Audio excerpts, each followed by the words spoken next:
আমি নীলাঞ্জনা আর আমার আরেকটি ব্লগে সকলকে সুস্বাগত। তো দেখতেই পেয়েছিলে আগে শর্টসটাতে আমি কতটা বাজে বকে তোমাদের সামনেই রেডি হয়ে গেছিলাম কোথাও যাওয়ার জন্য। তাই ভাবলাম যখন এতটাই বাজে বকা আমার সহ্য করলে, তখন তোমাদের সাথে সেই দিনটা কেন এত সেজেছিলাম সেটাও শেয়ার করে নিই। তো সবাই বলে মেয়েরা নাকি ছেলেদের জন্য কিছু করে না, তাই আজকে আমি সেই ধারণাটা ভাঙতেই বেরিয়ে পড়েছিলাম। তো ফার্স্টেই গেছিলাম আমি 1 নম্বরে। তো যেই কাজের জন্য আমি বেরিয়েছিলাম সেখানে আমি ভেবেছিলাম ইঙ্গিতের জন্য একটা ফ্লাওয়ারের বুকেট নিই, কিন্তু ইঙ্গিত অতটা বেশি ফ্লাওয়ার্স পছন্দ করে না, তাই আর ওইদিকে মাথা লাগালাম না। তারপরে আমি চলে গেছিলাম ডোয়াজুলাইকে। ওখানে গিয়ে আমি ফার্স্টে খুঁজছিলাম বেন্টো কেকসগুলো, বাট ওগুলো অ্যাভেলেবেল ছিল না। কিন্তু কেক আমায় নিতেই হতো, তাই কটা মাফিন তুলে নিজেই কিছু কারসাজি করে লিখে আমি বেরিয়ে পড়লাম ইঙ্গিতের বাড়ির উদ্দেশ্যে। অলরেডি অনেকবার ফোন এসে গেছে, তাই জন্য অনেক মিথ্যে কথাও বলেছি। যাই হোক, এটা পুরোটাই ওর কাছে সারপ্রাইজ ছিল। তো বুঝে উঠতে পারছিল না কেন আমি ডোয়াজুলাইকের বক্স নিয়ে এসেছি, কিন্তু আমিও ঠিক করেছিলাম যতক্ষণ না আমি অ্যাকচুয়ালি পুরো ব্যাপারটাকে ওর সামনে তুলে ধরবো, ততক্ষণ আমি ওকে কিছুই বলবো না যে কি হতে চলেছে। তো প্ল্যান মতন আমরা আজকে CC1-এ চলে গেছিলাম, আর ওখান থেকেই প্ল্যান ছিল আফরা দিল্লিতে যাওয়ার। তো ওখানে গিয়েই দেখলাম মেঘের অবস্থা খুব খারাপ, তাই তাড়াতাড়ি করে চলে গেলাম। এমন এক এসকেলেটরে যাচ্ছি যেটাতে এরকম ভাবে উঠতে হয়।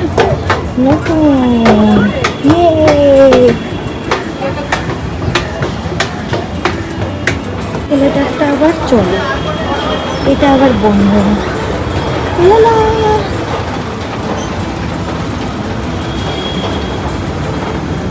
তো আমরা রেস্টুরেন্টটাতে ঢুকতে না ঢুকতেই দেখলাম বিশাল জোরে হাওয়া দিচ্ছে, আর কিছু কিছু বৃষ্টির ফোঁটাও পড়তে শুরু করে দিয়েছে। না হলে আমি ভেবেছিলাম রেস্টুরেন্টের বাইরেও সিটিং অ্যারেঞ্জমেন্ট আছে, আমি ওখানেই বসবো। কিন্তু যাই হোক, এই বৃষ্টির মধ্যে বাইরে বসে লাভ নেই। আর কিছুক্ষণ বসতে না বসতেই দেখলাম মুষলধারে বৃষ্টি শুরু হয়ে গেছে, তাই বাইরে বসার তো কোনো সিনই নেই। আর আমরাও ঠিক টাইমে ঢুকে গেছি, তাই আর বৃষ্টিটাও পাইনি। তারপর শুরু হলো আসল কাণ্ড। যখন আমি ওদেরকে বললাম যে আমায় এই কেকসগুলো একটুখানি প্লেটে সার্ভ করে দিতে, ওরা বলল বাইরের কেকস অ্যালাউড না। কিন্তু ওদের ম্যানেজারকে রিকোয়েস্ট করে ওরা আমাকে এই অ্যারেঞ্জমেন্টটাও করে দিয়েছিল।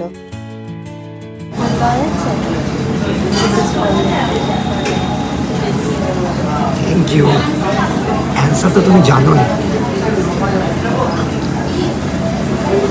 তো এতক্ষণে হয়তো বুঝেই গেছো, দীর্ঘ 7 বছর ধরে আমরা ডেটিং ফেজে ছিলাম, আর সেখান থেকে এবারে আমি ওকে বিয়ের প্রস্তাব দিয়ে প্রপোজ করেছিলাম, অ্যান্ড ও এটা এক্সপেক্ট করেনি। তো এটাই ছিল আজকে ওর জন্য সারপ্রাইজ।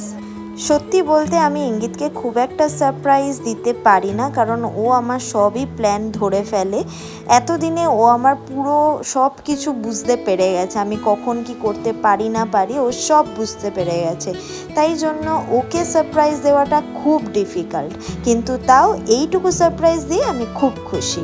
আর যেহেতু আমরা দুজনে ঘুম থেকে উঠেই বেরিয়ে পড়েছিলাম, তাই জন্য ব্রাঞ্চ করব বলেই আমরা বেরিয়েছিলাম প্ল্যান মতো। তো আমরা ফার্স্টেই একটা চিকেন স্যান্ডউইচ নিয়ে নিয়েছিলাম, আর তারপরে একটা প্ল্যাটারও অর্ডার করেছিলাম, যার সাথে আমরা এক্সট্রা করে হার্ব রাইস নিয়েছিলাম। অ্যান্ড এখানকার খাবারগুলো যথেষ্ট ভালো, অ্যান্ড পরিমাণও অনেকটা। ফার্স্টে আমরা ভেবেছিলাম আমাদের এটাই কম পড়বে, কিন্তু এদের কোয়ান্টিটি দেখে সেই ভুল ধারণা আমাদের এক নিমেষে কেটে গেছিলো। তো যাই হোক, আমরা অনেকক্ষণ এখানে টাইম স্পেন্ড করেছিলাম, আর কিছুক্ষণের মধ্যেই আমাদের সেই প্ল্যাটারটাও চলে এসেছিল। দেখতেই পাচ্ছ এর মধ্যে অনেক পরিমাণে খাবার ছিল। চিকেন, ফিশ, এগ, এই তিনটেই ছিল, আর ভ্যারাইটি ছিল। আর সাথে আমরা এক্সট্রা করে হার্ব রাইস নিয়েছিলাম। প্রথমে ভেবেছিলাম আমাদের হয়তো খাওয়ার কম পড়ে যাবে, কিছুটা ডেজার্টও খাওয়ার মতন জায়গা থাকবে, কিন্তু তারপরে যখন খাবারটা এলো সেই দেখে আমরা বুঝে গেলাম যে আমাদের পেটে এতটাই ঢোকানো অনেকটাই ডিফিকাল্ট হয়ে যাবে। তাই আর ডেজার্টের দিকে আমরা আর যাইনি। তো যতটা অর্ডার করেছিলাম, আমি আবার খাওয়ার ফেলতে একদম পছন্দ করি না, তাই যতটা খাবার অর্ডার করেছিলাম চেষ্টা করেছি পুরো খাবারটা শেষ করার। আর আগেই যেমন বললাম এদের খাবারের কোয়ান্টিটি অনেকটা, তেমনি ওদের কোয়ালিটিও যথেষ্ট ভালো। মানে প্রতিটা খাবারই এত সুস্বাদু ছিল যে খুবই ভালো লেগেছিল আমাদের দুজনেরই। তো আমার এই স্পেশাল দিনের প্ল্যানটাকে আরও স্পেশাল করে দিয়েছিল এই আফরা দিল্লির খাবারগুলোই। How was your experience? খুব ভালো। Did you expect something like this? Are you happy? I'm always happy with you. Show me the ring again. I love you. You too. ব্যাস তারপরে খাওয়া দাওয়া শেষ করে বৃষ্টিটাও একটু কমলে আমরা বেরিয়ে পড়েছিলাম, বাড়ি ফিরতে হতো সেই জন্যে। আর আজকে আমাদের দুজনেরই ওয়ার্কিং ডে ছিল, বাড়ি ফিরে আবার কাজে বসতে হতো, তাই বেশি টাইম ওয়েস্ট না করে আমরা বেরিয়ে পড়েছিলাম বাড়ি ফেরার উদ্দেশ্যে। তো আজকের এই ব্লগটা এই পর্যন্তই থাক।